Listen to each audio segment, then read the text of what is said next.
simulan na natin ang ating debate.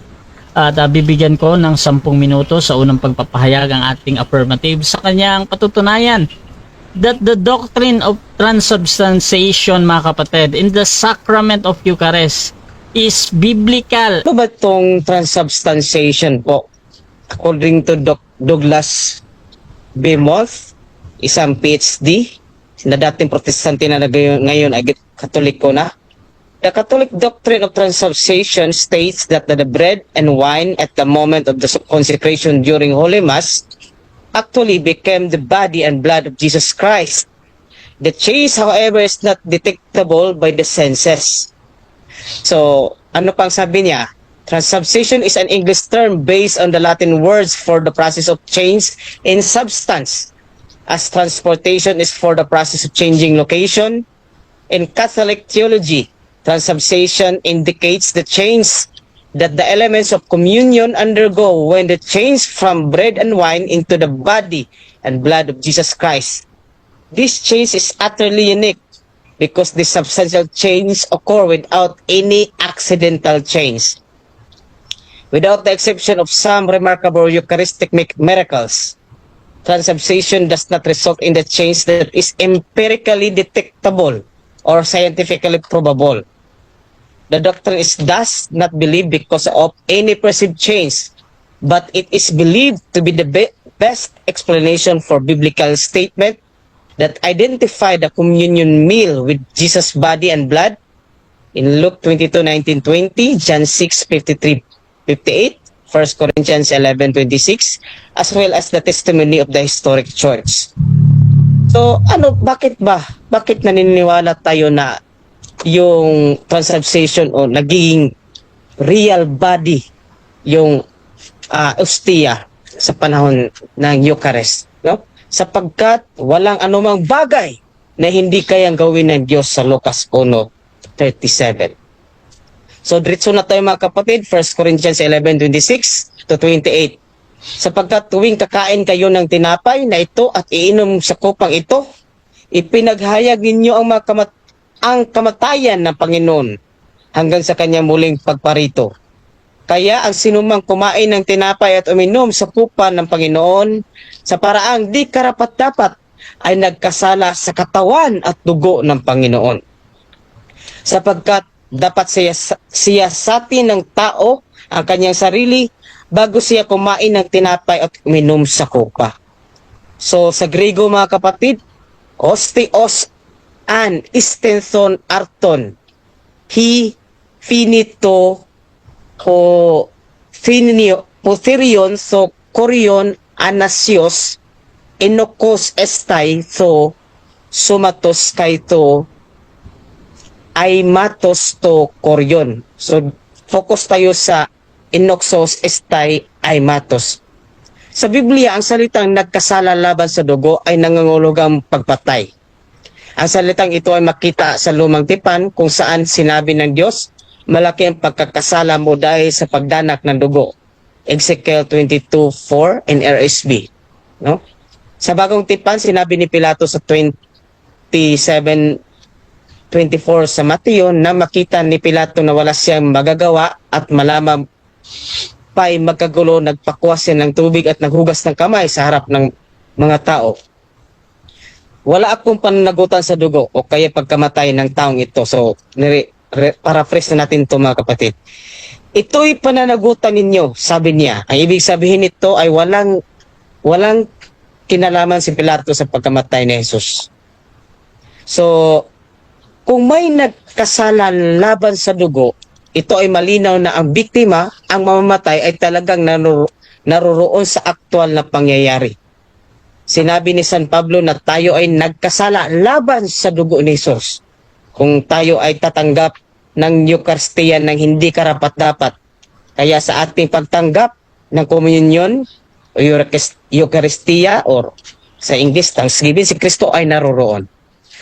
No, dito tayo sa Ignatius Study Bible sa unworthy manner. Receiving Eucharistic communion can be an act of sacrilege and self-condemnation if done in a state of serious mortal sin. For Paul to sin against the body and blood in this way is to be liable for the Lord's violent death. The offenders incurrent incur this guilt by overeating, drunkenness, and discrimination against the poor. Such carelessness before the sacrament triggered divine judgment of sickness and even death in 1130. So, dito naman tayo sa mga kapatid, John 6, 31, 51, 52, 53, 54. So, sa John 31, pagbigyan natin diin dito ang mga verb na phago at trogo. So, ito ay ang phago, mga kapatid, dito sa 31, iphagon ang gamit niya.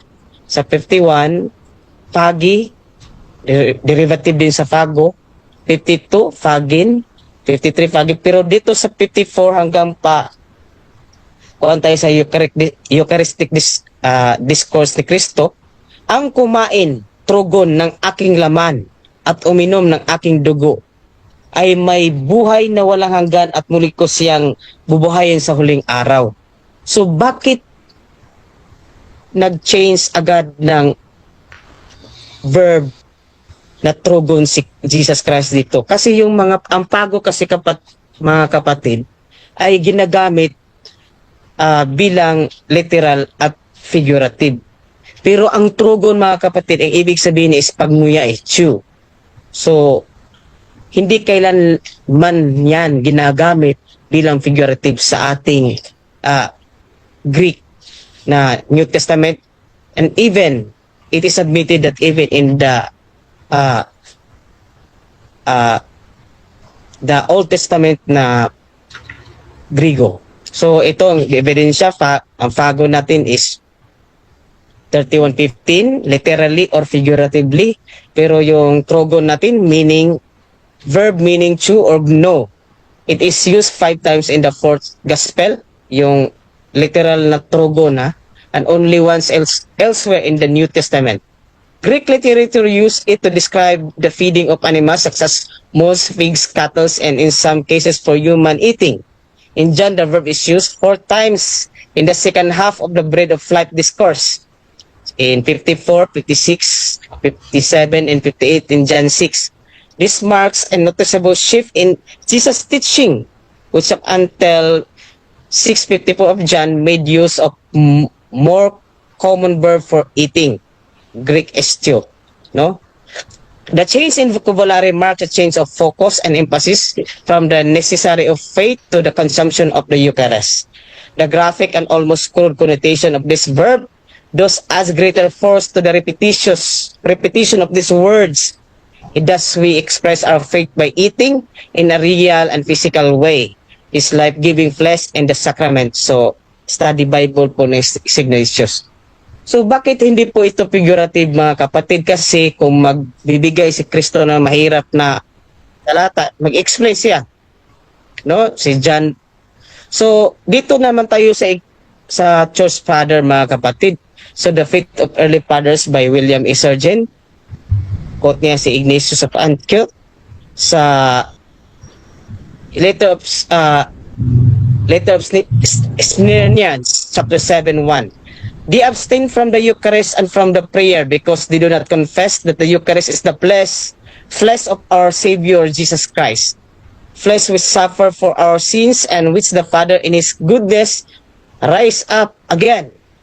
They who deny the gift of God are perishing in their dispute. So, dito makikita talaga na si St. Ignatius of Antioch ay niniwala na yung Eucharist is the flesh. Bakit po ito hindi mag-iba ng ating mga kapatid protestante? Kasi ang mga pinariringgan niya na sulat na ito is yung mga Donates na mga heresiya na nag-deny ng real existence of Jesus Christ po, mga kapatid. So ano pa yung other church fathers natin, no? Si Saint Justin Martyr. So First Apology, chapter 66. We call this food Eucharist, and no one else is permitted to partake of it except one who believes our teaching to be true and who has been washed in the washing which is for the remission of sins and for regeneration, and is thereby living as Christ has enjoined. For not as common bread nor common drink do we receive this. But since Jesus Christ our Savior was made incarnate by the Word of God and had both flesh and blood for our salvation, so too we have been taught the food which has been made into the Eucharist by the Eucharistic prayer. No, dito makikita talaga na we believe in the real presence, both body and blood ni Jesus Christ po. So, sa early Christian doctrine by sa isang protestante na si G.N.D. Kelly, page 197, anong sinabi niya? Na the bread is the flesh of blood, the cup, his blood. Clearly, he intends this realism to be taken strictly. No? So, muna si St. Ignatius talaga, naniniwala talaga na real, yan, realistic yan, no? Literal ang paggamit niya. Si St. G.N.D. Kelly to protestante. So yan mga kapatid, ang aking kapatid na si Pastor Rene is isang Reformed theologian. If correct me if I'm not wrong, Pastor Rene, nagbilib din siya ng ang reform ng real presence pero spiritual lang, no? Ang Catholic, we believe in spiritual and physical, no? Wala, kung may babasa siya na spiritual dyan, walang problema dyan. As long as kami tinatanggap naman namin yung spiritual yon. Pero tinatanggap din namin na physical yon. So doon niya ako tatanim. Okay bro, salamat. Okay, so dyan nagtatapos mga kapatid ang unang pahayag ng ating affirmative. Dako tayo sa unang pagtatanong ng ating negative. Pastor Rene ng Reformed Baptist, your time start now.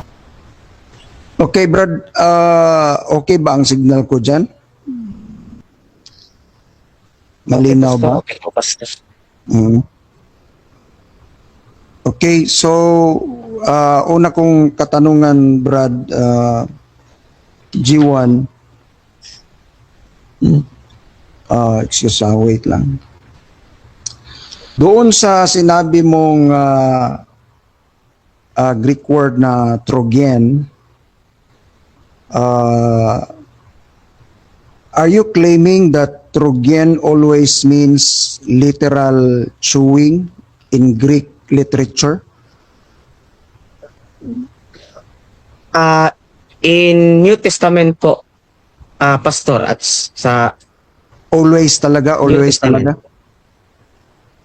Always talaga sa New Testament.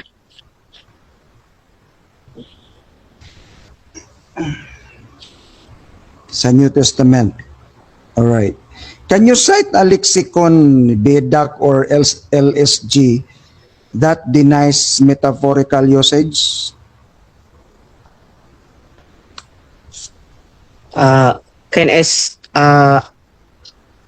Yung study Bible po I will take this one as lexicon namin, yung study St. Ignatius Study Bible po. Doon sinabi niya na mga scholars na dating protestanteng doktor na ngayon ay naging katoliko na yung trogon ay ginamit talaga bilang literal na kuan po, Pastor.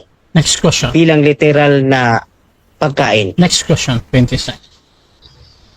Does John elsewhere use physical verbs metaphorically like drink, come, see? Sa drink, come, see, hindi ko po siya sinabi kanina. Focus po ako doon sa verb na trogon po. At kaya marami na pong protestante na nag-convert into Catholic dahil sa Eucharist. Kasi yun din ang paniniwala ng mga church father po, Pastor Rene. So yun, literal po ang trogon, hindi siya kailan ginamit sa figurative. Okay. Doon sa John chapter 6, may na-mention ka John chapter 6, right? Meron, no? Yes po, Pastor, mayroon. Okay. Can you name other places in John where Jesus listeners misunderstand him literally?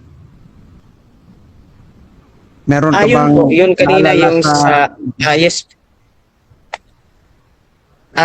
Hindi po sa John 6 sa ibang kuan sa John, yung sa kuan lang po pastor kanina, yung sa John 4:32 to 34. So inexplain niya pag hindi nakuha kaagad ng mga kasunod niya o mga followers niya. Pero dito sa John 6 talaga is ginagamit pa yung verb na para mabigat na to sa mga Hudiyo eh. Alright. In those passages, no, I mean, John 4 lang yung na-mention mo, immediately ba na kinorek ni Jesus Christ yung misunderstanding verbally? Sa John 4, yes po, pastor, di-correct immediately. Sa ibang passage I do not know, hindi ko pa na-check, pero dito sa John 6 is talagang yung discourses is continuous. So, talagang binigyang diin ni Jesus Christ yung pagkaliteral ng sinabi niya doon sa John 6. So sa John 6, hindi niya kinorek, pero sa John chapter 4, kinorek niya.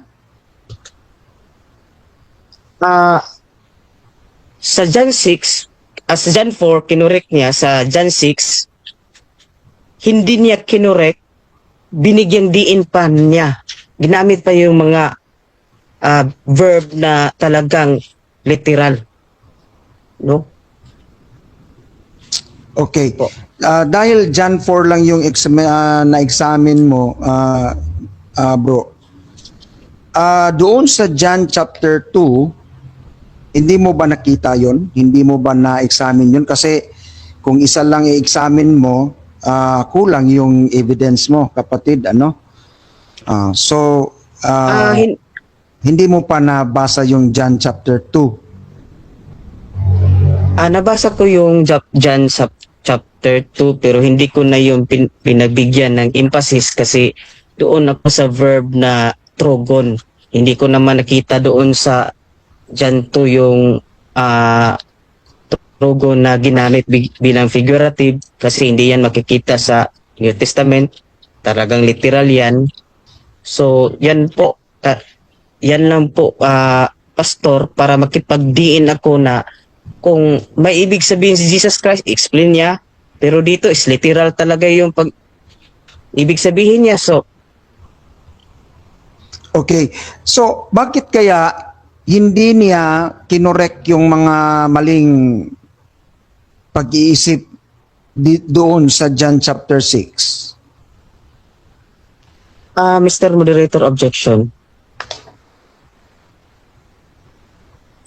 So, objection. Ang pag-isip ng mga ng mga Hudiyo is hindi yun mali eh. Binigyan diin pa nga ni So, hindi dapat i-prove mo na pastor na mali sila. Do not make conclusion for the argument po. Okay, so I think nag-object ka doon sa premise ng tanong na Mag-object din ako. counter-objection kasi. Ang trabaho ko dito, bro, ay negative. So, hindi ko trabaho yung mag-prove dito. Kaya nga ako negative kasi gusto ko ikaw mag-prove, no? So, kaya tinanong kita kung bakit hindi niya kinorek, no? Yung sa John chapter 6. Okay. So, yun yung ano. So, judgment yun yung natin dito. Okay, judgment natin dito mga kapatid. So, any observation ng kabilang panig, whether yung Hudyo ay nagkamali or talagang naintindihan nila, sa moderator hindi pinapakailaman yan. However, meron tayong 10 seconds na pagsagot. Kung merong problem sa tanong, pwede mong gamitin yan, Brother G1. Gusto ko lang ipaulit kay Pastor Rene. Valid yung question niya. Proceed, Pastor. Bakit kaya 10 seconds ka, bro? Hindi muna. Paulit mo na yung tanong tapos tingnan natin kung paano niya sagutin. Bakit kaya hindi kinorek ni Jesus Christ yung mga pag-iisip ng nasa kanyang kapaligiran, na mali yung kanilang pag-iisip o tama yung kanilang pag-iisip? Bakit kaya? Bakit? Okay, thank you, Pastor, sa pag-refresh. Yun nga, Pastor, hindi kinulit ni Timeless. Jesus Christ, bagkos, pinagdiinan pa niya na truly, this is my body. And yung Greek na ginamit doon is trogona. So, physical body yun. Physical eating. So, yan po, binigyan diin ni Jesus Christ na talagang totoo yung sinabi niya. Kasi Okay. So, wala kang na-mention na flesh dyan sa presentation mo kanina, Brad, ano? Wala kang- mayroon po, Pastor, mayroon po akong na-mention po. Mayroon po. Okay. Nandun sa John 6. Oo. Kasi, pero, di-summarize ko na po. Pero mayroon po sa presentation para to save time po. Okay. At So, doon ako anong, nag-focus sa verb. anong ibig sabihin ng flesh sa John 6:54? Sa John 6:54, yun ay physical na flesh po. Kapatid na Rene. Physical flesh po. Magbasa natin yan litra por litra po sa Bibliang Protestante. Okay. Doon sa verse 63, anong ibig sabihin ng Okay, so dyan nagtatapos mga kapatid ang first cross ng ating negative sa affirmative. So dako tayo sa ating negative presentation. Tuloy tayo dito at dako tayo sa ating negative presentation. Pastor Rene ng Baptist. Your time start now, Pastor. Alright, so meron po akong presentation dito mga kapatid, ano? Na-share ko na ba?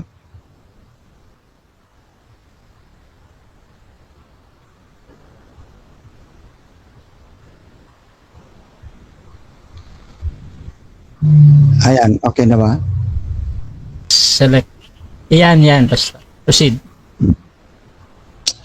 Alright, so anyway, itong transubstantiation, mga kapatid at mga kaibigan, ay sa aming stand ay ito po ay isang ritual.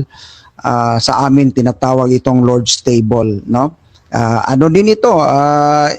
Real presence, pero kahit saan naman ay may presence naman ang Panginoon na mga kapatid at mga kaibigan. And we believe na pag kami na angkin na namin si Jesus Christ as our Lord and Savior, ay hindi na kailangan kahit ano pang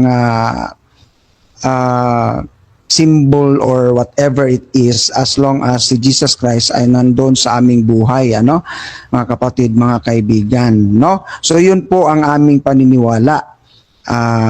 Jesus Christ himself promised na he will never leave us nor forsake us. Sa kahit anong mangyari sa aming buhay, kanya kaming kukunin as his sheep, no? So, yun po ang aming paniniwala. Kaya hindi masyado sa amin itong transubstantiation na parang we will give our lives in defense of this. Pero kaso lang na ano tayo.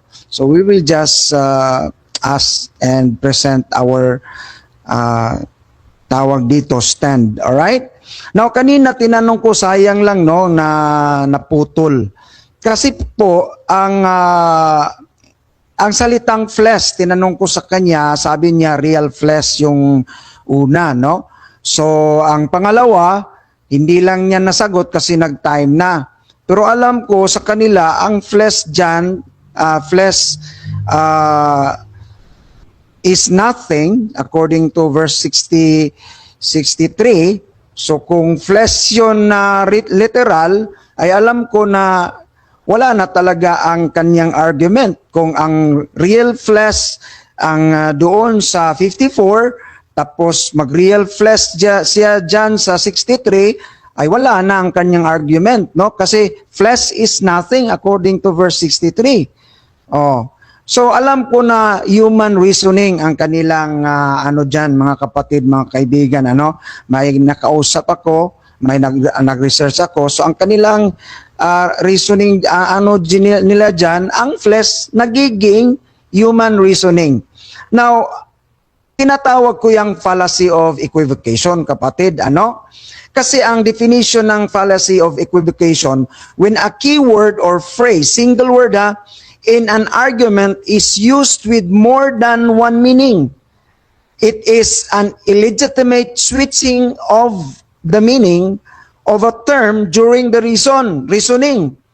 So, ang nangyari dito mga kapatid, ang keyword natin ay tinanong ko kanina, flesh. Isa lang, flesh.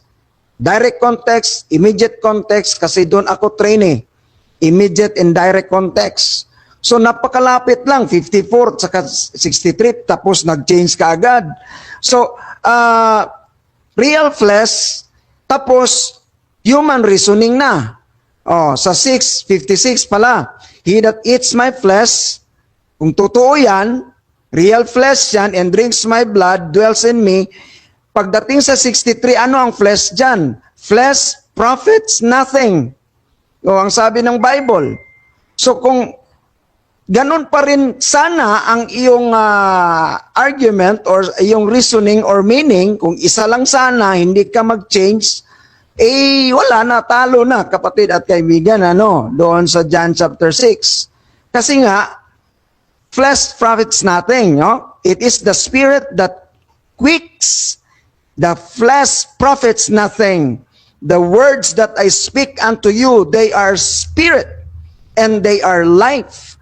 So kung doon tayo kapatid, kami, sola scriptura kami, so kahit sino pang pope dyan, sino pang mga church fathers dyan, kapag nag-contradict sa scripture, wala kaming magagawa. Doon kami papanig.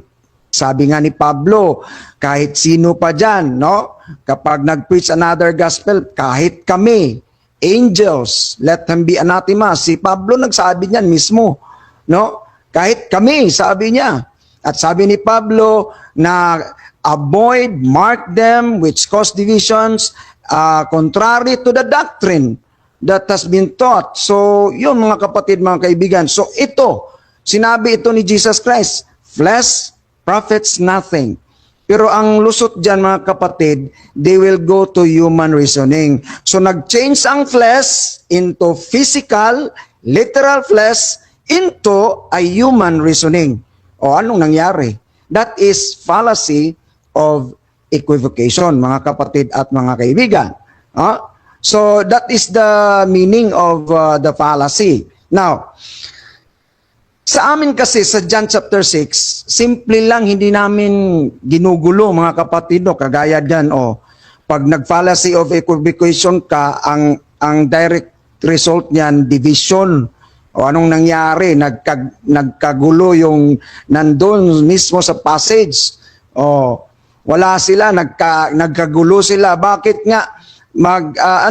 Yun ang resulta ng hindi mabuting pag-explain. Confusion. According to the Word of God, God is not the author of confusion. So sa amin, simple lang talaga. Hindi kami nag-change dyan. Kung flesh dyan, sarx, real flesh, sa Greek, sarx din doon sa 63, wala kaming, hindi namin yan ma-violate. Sa Greek, lalo na ako estudyante sa Greek, we cannot bend the law of Greek. Para lang to suit our theology. Hindi po ganun kami. So ang fallacy of equivocation, ang target niyan is to confuse.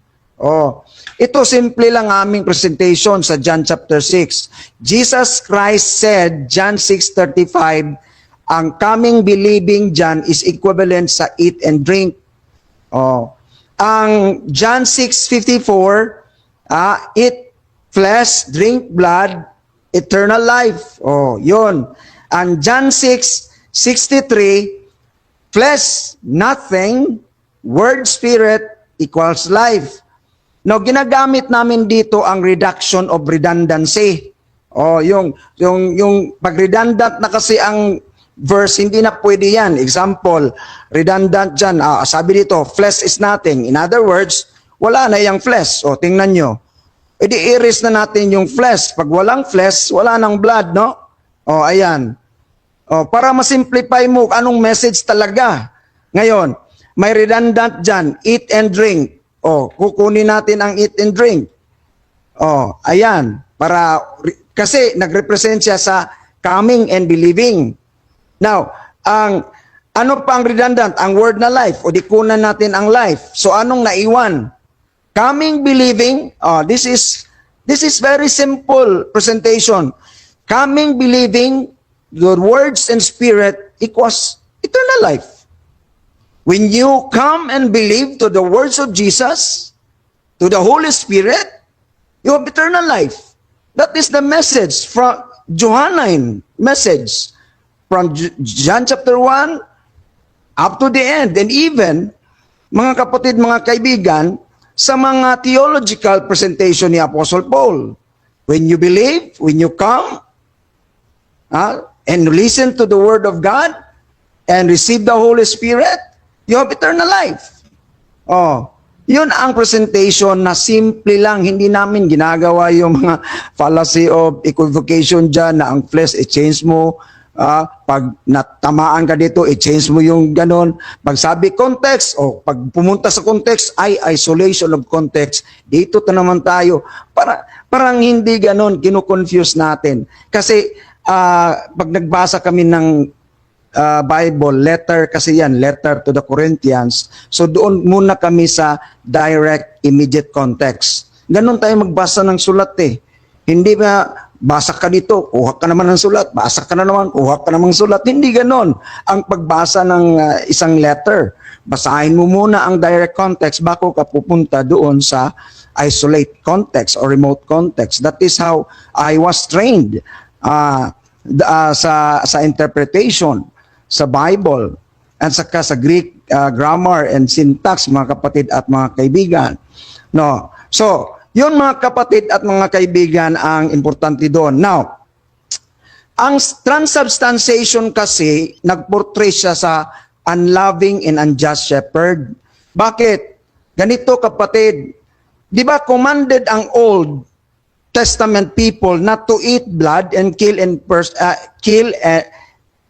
person and have severe punishment if they will do that. Yun the Trinity from Old Testament, nag-command siya sa mga Jew na huwag kayong kakain ng dugo, huwag kayong pumatay. Kapag gagawin nyo yan, mamamatay kayo, I will punish you. Mga kapatid, mga kaibigan. Now, the second person of the Trinity pumunta sa sanlibutan. Now, remember, this is pre-crucifixion. Buti lang sana kung namatay na si Jesus Christ, pag sinabi niya, kainin niyo ang aking laman, kainin niyo ang aking dugo, inumin niyo aking dugo, okay lang sana kung namatay na siya, ibuhay pa siya eh. Humarap siya sa mga tao na kinumand ng Diyos na huwag kayong kumain ng dugo, huwag kayong kumain ng flesh, dahil mamamatay kayo, ipanis ko kayo. Tapos pumunta si Kristo at sasabihin, eat my flesh. Literally, eat my flesh kasi literally. Okay, so dyan nagtatapos ang unang presentasyon ng ating negative Pastor Rene ng Reformed Baptist. Dako tayo sa unang pagtatanong ng ating affirmative. Brother Jiwa ng Roman Catholic Church. 7 minutes, your time start now, bro. Okay, Pastor, payag ka ba ako ay talo sa aral pero hindi sa debate kasi bawal na sa ating rules? Pag hindi ko napatunayan ang transubstantiation or pag transubstantiated ng tinapay na maging tunay na katawan ni Kristo, payag ka ba na ako ay talo sa aral? Ako kasi, Brad, hindi kasi ako ganun eh. Walang talo, panalo. Dito, argument lang. Hindi ako mag-judge dito. Let the audience judge. So, para sa akin violation yun kasi personal. So personal na tanong yun, sana di ko sagutin yun. Pero personal ko na din na sasagutin na ayokong mag-judge na ganon. Okay.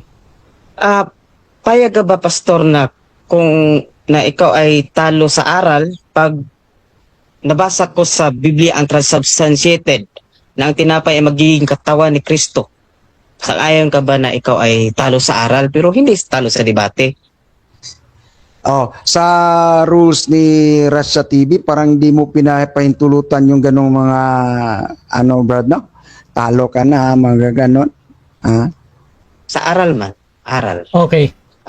Mr. Moderator, anong ruling mo po? Okay, so ruling natin mga kapatid. Again, any form na meron siyang parang kondisyon, hindi natin pinapayagan yan mga kapatid.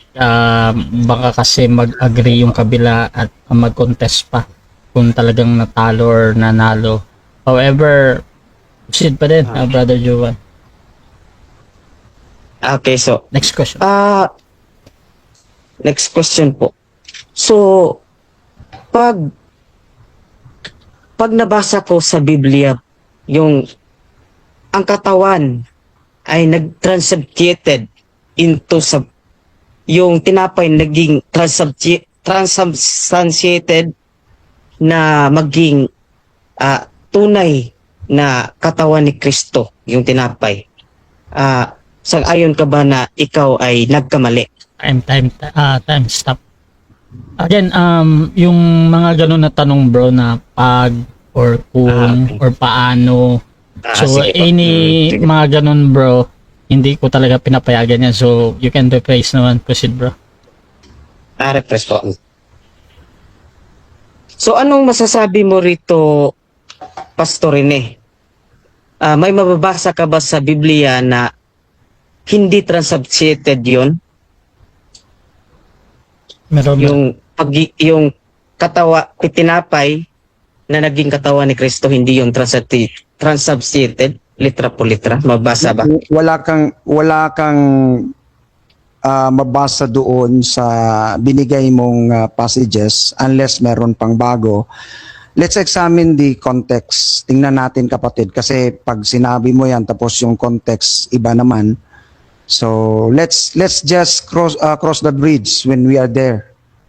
Next question. So bigay mo na lang yung Next question. Okay. Dito sa 1 Corinthians 11:26, an exposition of the Epistles of St. Paul by Machiavelli. As often then as you partake of this bread transubstantiated into the body. Ang aking tanong, narinig mo ba yung transubstantiated into the body? Anong passage 'yon? Time stop na. 1 Corinthians Clarification yan. Tapos I think si Brother G1 ika-clarify naman. So bro, G1 bro, ika-clarify mo. Okay. 1 Corinthians 11:26, an exposition of the epistles of St. Paul by Machiavelli. Paraphrase po siya. Anong salita ang pinaparaphrase niya diyan? Paki-liwanag lang kasi titingnan ko dito. Ganito mga bro. Ganito. So, ang clarification lang natin kasi isang beses lang ha. So, kung hindi masyadong clarified yung question, pwedeng ipaulit ng tanong pero naka-on yung time. Gusto ko lang doon sa rule natin na one clarification para hindi unlimited clarification dito ha. So, bro Rene, doon ka na sa sagot mo bro. Wait lang. Okay, so next question na. Next question. Doon na lang sagutin mo kung anong word para hindi tayo mag-duplicate sa clarification. Anong word na ginamit niya para nagiging transubstantiation? Anong word doon? Partake of this bread po into the body. Yung transubstantiated po. Kaya ang tanong ko, narinig mo Ulit ba? yung tanong. Partake Yes po. 27. Partake in Greek, koinonia, fellowship. Is that exact? Mr. Moderator, next question na lang para Okay, na si so Pastor. ganito mga kapatid ha. Again, nagka-clarify kasi si Pastor Rene dito. However, Brother G1, magne-next question ka na lang. Next question na lang Proceed, para tuloy-tuloy na. Proceed. Timeless. Okay, so yung katawan ba ni Kristo na nakasulat sa Juan 6:54, yan po ba ay physical body or spiritual body po?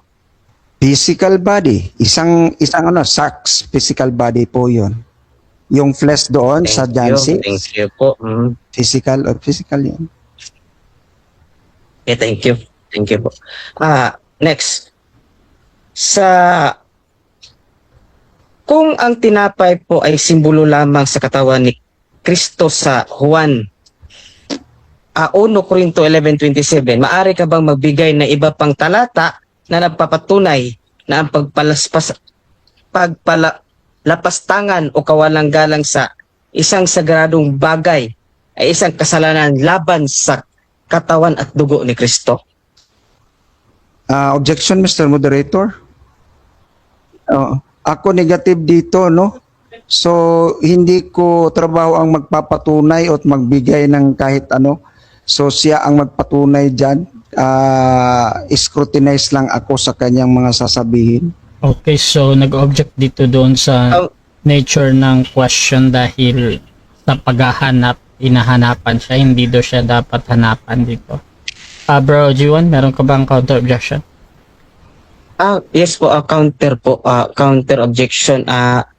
Kasi yan ang presentation ko kanina na ito ay realistic tong Eucharist, both spiritual and physical, sapagkat magkasala ka sa katawan at dugo ni Kristo mismo eh. Okay. So, dapat itong priest na to makabigay. Okay po, sige po. Okay, so judgment natin dito mga kapatid. Ang question kasi, naghahanap siya ng another verse patungkol doon sa hinahanap niya dito, Brother Rene. Even kasi negative yung yung stand mo, ay meron ka ding dapat na ibigay bilang negatibo. So syempre pinapayagan kong maitanong yung mga ganito ba, naghahanap siya ng talata. However, kung para sa'yo nilalagay mo nga yung burden ng kabila, pwede mo gamitin yung 10 seconds, Brother Rene, or okay, gamitin ko yung aking 10 seconds. proceed. Kasi Time is short. Kasi ang preparation natin dito, hindi yung mga ibang talata o mga verses. Kasi negative tayo. Hindi ako magpo-prove dito ng kahit ano. So, nasa sa akin na yun kung magbigay Next kayo. question. Ako hindi. Pero I'm not obligated to do 10 that. seconds. Okay, so nagkamali ba si Lucas nang sabihin niyang walang imposible sa Diyos? Ay, hindi naman. Hindi. Hindi naman. Okay, dahil walang imposible sa Diyos, sino ngayon ang tama, Pastor? Ikaw na nagsabing hindi magagawa yung physical at real na katawan ni Kristo ang tinapay? O si San Lucas na sinabing walang anumang bagay na hindi kayang gawin ng Diyos? False dilemma, wala sa dalawa yung pagpipilian ko, meron namang isa. Ang isa doon, pwede ba, Brother Rasha? Kung wala doon yung sagot mo, bro, you can use your 10 seconds, ha? Kung wala doon. Okay, 10 seconds. So, totoo na ang Panginoon ay makapangyarihan, pero hindi niya ma-violate yung context doon kasi ang flesh doon is nothing. Next question. Unless iba ang meaning mo doon. Next question, 10 seconds. Last 50 Okay, seconds. next question. Gamit ang Lucas 1:37, kaya ba ng Diyos na maging present both spiritually at physically sa anyo ng tinapay during Holy Eucharist? Kaya ba ng Diyos o Kaya hindi? ba daw? Presence ang sinasabi mo? O, maging physically, spiritual and physical presence po. Okay. Hindi identical yun eh. Ang hindi identical yun. Ang presence at saka yung literal body and blood. Hindi identical yun. Maling false dichotomy yun. Mr. Moderator, objection. Time stop mo na. Objection. Proceed sa affirmative. Yes or no muna bago mag-explain. Kasi kaya ba ng Diyos o hindi? Meron bang yes or no doon? Yes, Okay, kaya okay. ba ng Diyos? Yes or no? Okay. Paulit ng sagot kasi hindi ko na narinig yung yes or no. Okay, so paulit na lang yung tanong tapos pakidiinan yung pagpipilian. Okay. Kaya ba ng Diyos na maging present both spiritually and physically sa anyo ng tinapay during Holy Eucharist? Yun ang sagot ko kanina eh, false dilemma, no? Kasi nga meron pa namang pangatlong sagot. Okay, so ganito bro, kung hindi ka pipili dun sa yes or no dahil meron 10 kang ibang seconds. 10 seconds bro. O kaya sinagot ko siya eh. So ang sagot ko doon brother 10 seconds ito, hindi pwede gawin ni Kristo kasi nga sinabi niya doon flesh is nothing, sabi niya. So hindi niya pwedeng i-violate yung sarili niya. Time. Na flesh is 10 nothing. seconds. Okay, so time na din ang ating 7 minutes. So dyan nagtatapos mga kapatid ang first stage ng ating debate.